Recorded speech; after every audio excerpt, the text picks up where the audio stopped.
welcome guys to again a video session from Buxploit. Yes, it's after a long time when we are back with the YouTube videos series, and today we will be going to learn about access control that leads to information disclosure. Till the time you have not subscribed to my channel, just search Buxploit and subscribe to the channel. You can go and follow on Instagram. So let's start it out. So we can see here it's a portal of e-district, and here we can go for definitely exploit session. So how, let me just tell you, just me just tell you, let's say I am logging in here. So first understand how the vulnerability is all about. So if you can see, when I am logging, you can see there is a certain thing called CSRF token. So let me just copy paste, or let me just copy paste the thing and paste it out in this here, and let's uh, okay. So if you can see, if I can edit the font, okay, so you can see here the OWASP CSRF token is given. So what does CSRF token means? This is the actual the access token, okay, that is given to me after login for a particular amount of time. So if I will be, let's say, what I can do, we can do one thing.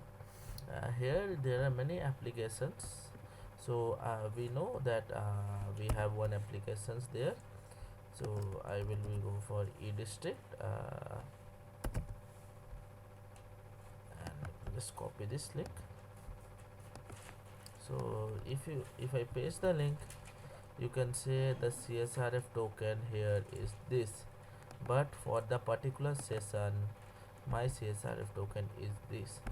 So let me just copy this CSRF token and paste it out here, control V, and let me just first copy this one, and I am telling you what this actually means. So if I see here, let me just say, this is the URL parameter.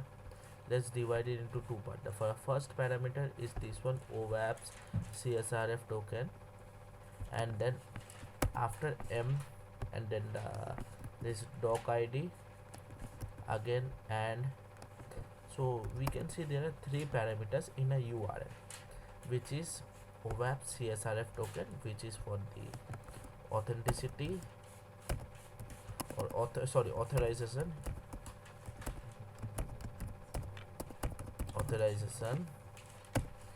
the doc ID is the ID of the document,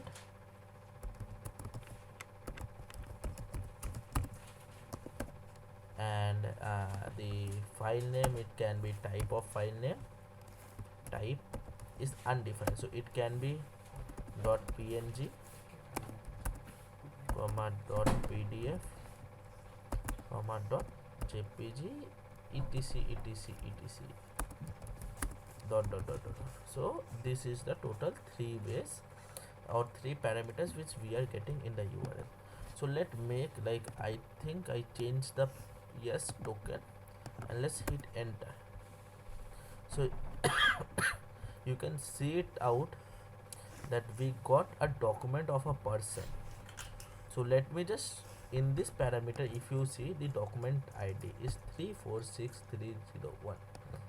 Let me just change the document ID to 1. So you can see a document ID, and let's change this document ID to 1. So you can see there is a disclosure of Aadhaar card, which is a very sensitive data. Let's change it to some other value, and this way you can check it out. So how to automate this, or let's have, like, if we are having a web application type of thing, so how to hack it and get the detail of it. So let me just open it and check it out in my terminal. Okay, so I don't want to close it. In my terminal this works or not. Wget. So let's go for cd desktop. Here I am directly mkdir files. So cd files. So here I am using wget to fetch the document, and here, so you can see is the fetching complete, redirecting to output log and all these things. So if I ls, so you can see there is a view dot do document id. So let's go and let's check what we got. So this is the content where it is telling that the session where it is relogging or the session is outlook. So we can't automate, we need to request it in the Bubsuit and we can check for it. So I hope guys how you got this issue. This is actually the access control. So what the thing is done, like first we are getting a authorization, and this authorization is not actually checking the, like it's having a admin permission, sorry, my admin authorization, or any particular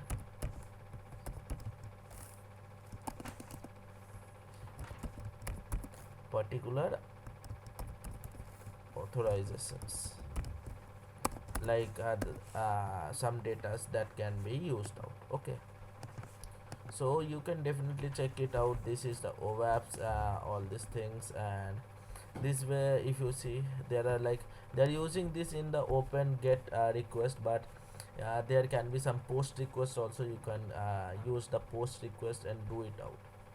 Got it? So I hope guys you learned a lot from this video. This is the authorizations procedure, and this way you can find anything, like you can manipulate the document id, you can manipulate the csrf token to like this is something called csrf token which is randomly generated. There are some auto like 1 2 3 4 authorization generated. So you can manipulate that and you can get the access of other accounts. That will be something comes under again access control. So this way you can actually do it.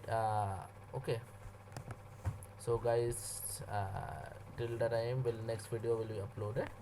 Till the time, bye bye.